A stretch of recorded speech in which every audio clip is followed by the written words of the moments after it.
Warriors don't have to use the word resilience very often. But, Nick, let me start with you. How did the Raptors do it? How did they win Game 1?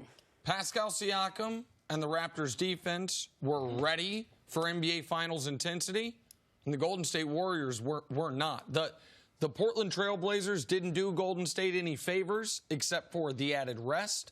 Golden State clearly thought, we'll go on a run. Oh, we're down at halftime? Okay, we were down at halftime in Game 2, in Game 3, in Game 4 in the previous series. It was no problem. The Raptors' defense would not allow them to go on that run. The Warriors' defense wouldn't allow them to go on that run because at no point last night did they show any interest in getting back in transition or semi-transition, which Steve Kerr was just beside himself about during and after the game. And then there was a star turn for Pascal Siakam. Throughout the year, a lot of people were talking about D'Angelo Russell as the most improved player, and he was probably the most improved prominent player.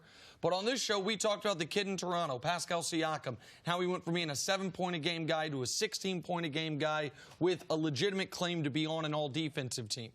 And he was spectacular last night. In a game where Golden State had a very clear strategy that we're not going to let Kawhi Leonard beat us, and that was one thing they were actually able to execute. Pascal Siakam, who's got a lot of young Kawhi Leonard in his game, a lot of similarities there, took advantage of the fact that after in round 2, he's got 6'11" Ben Simmons guarding him. And in round 3, he's got 6'11" Giannis guarding him. Now he's got regular-sized NBA player Draymond Green guarding him. Self-proclaimed best defender in the history of the NBA. History of the world, Draymond Green. And Pascal Siakam gave him that work. And it was critical. It was the reason, to me, the biggest reason the Raptors won. It's why the Raptors were able to score with Golden State.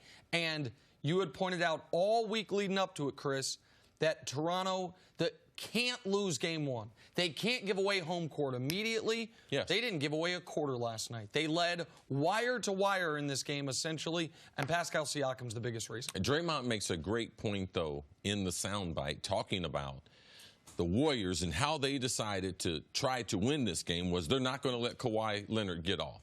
But Kawhi decided that I'm not going to be an unselfish player, and I'm going to try to make the right play.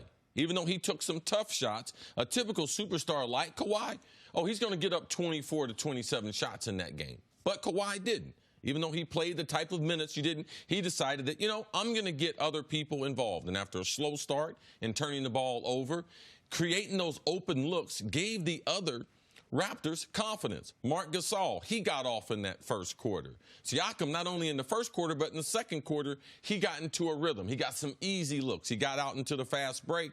And there were some things in this game that I was totally surprised at. And, Jenna, you and I talked about it early this morning as far as Nick Nurse coming into this series. He's probably the least as far as important things. As far as coaching, we just assume, Steve Kerr, with all his experience. Nick Nurse, a journeyman coach, first year in Toronto. Their season's over with. It's been great taking this franchise there. But the adjustments that he made going into game number 1, I think led to the win, and that was the pace and how they were going to start the game. Yeah, and one of those things is the transition. And Draymond said afterwards, we got beat in the transition game. And Pascal said the reason I was able to play so well is because I was able to get back so quickly on transition. Was that the biggest difference, do you think, in this game? Well, the biggest thing and one of the keys Nick had was the rebounding. They have to win the rebounding battle.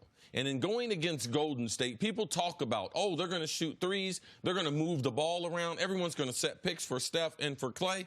But, yes, the other thing they do besides free throw shooting that kills you, it's their offensive rebounding or second chance points. And if you're going to the offensive board, trying to get offensive rebounds, trying to get second chance points, and the thing that I missed in Nick Nurse, because I said they need to slow the pace down, make sure this game is slow.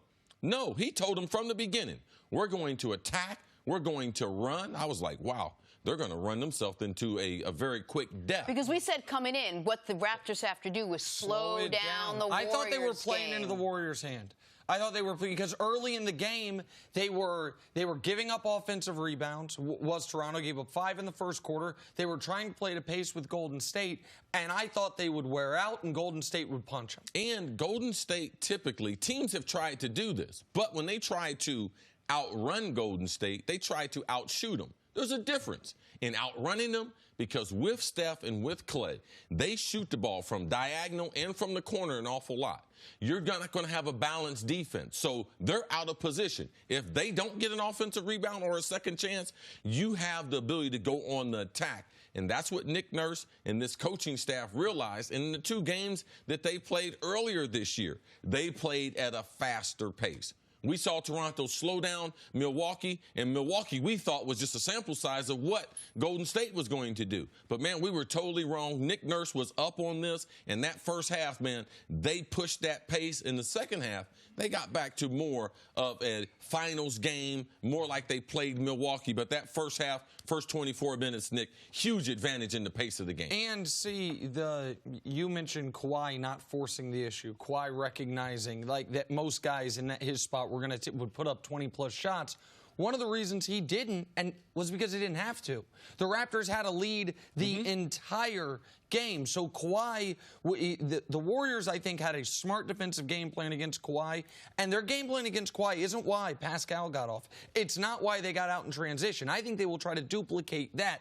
They need to get better on the rotations. They can't give Marc Gasol what Steve Kerr called dare shots. Those things, they can guard Kawhi that way and be better otherwise defensively.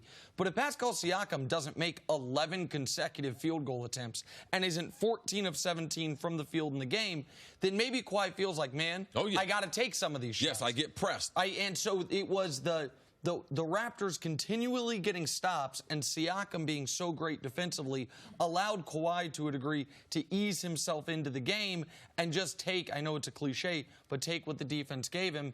And what the defense gave him, what the Warriors gave him, was a 1-0 lead in the series. I mean, Siakam was special in this game. How special, Nick? I know you always love. You hit me with this. Oh, man, this guy's 1 of 10. Yeah. This guy's 1 of Siakam, 1 of 3. First NBA Finals game, 1 of 3.